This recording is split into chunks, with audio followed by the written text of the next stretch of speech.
Kev on stage said, you have to do the things you don't want to, like you want to do it. So, in theory, we love to create content. We love to travel. We love to go eat a crab bag. We love to go eat and hang out with our friends. We love a little drink on the side. Okay, so when the alarm clock goes off at 6 o'clock in the morning, I got to hop up out the bed and get ready to work out, because although I didn't feel like working out this morning, I needed to give it the same energy that I give everything that I'm interested in doing.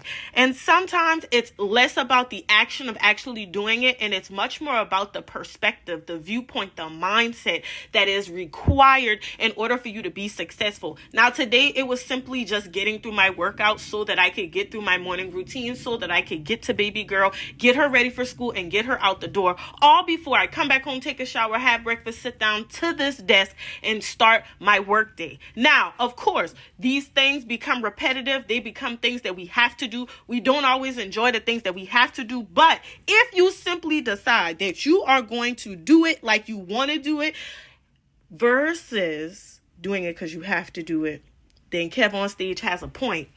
Now, as I was going through my morning routine this morning, this perspective was heavy on my mind, because in addition to that, my devotion this morning was about continuing to pray, praying constantly, being consistent in prayer, and making sure that sometimes you have to pray over and over again. Now, this is about the story leading up to the passing of Jesus, and the disciples needed to pray 3 times.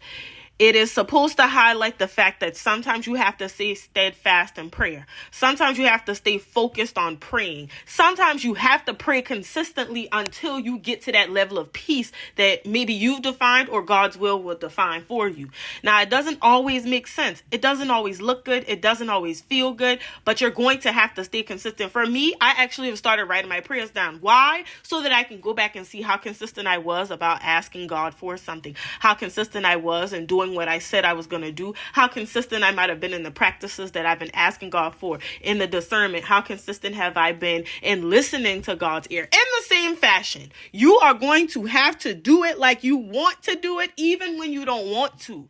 You think I want to read devotionals every day? You think I want to write my prayer down every day? You think I want to maintain this routine so I can keep some order in my life and pretty much my day is completely started by 8:30, 9 o'clock? No, I definitely don't want to. However, I realize that this is what I have to do in order to check off those goals on that list of things for 2025, or maybe even just for freaking March. Sometimes you got to think a little bit smaller, etch out a smaller period of time so you can get things done. But at the end of it all, and at the close of each day, the one thing that I want to make sure that I've done is given it the amount of effort that it requires. So remember, you must do it like you want to do it, even when you don't want to do it.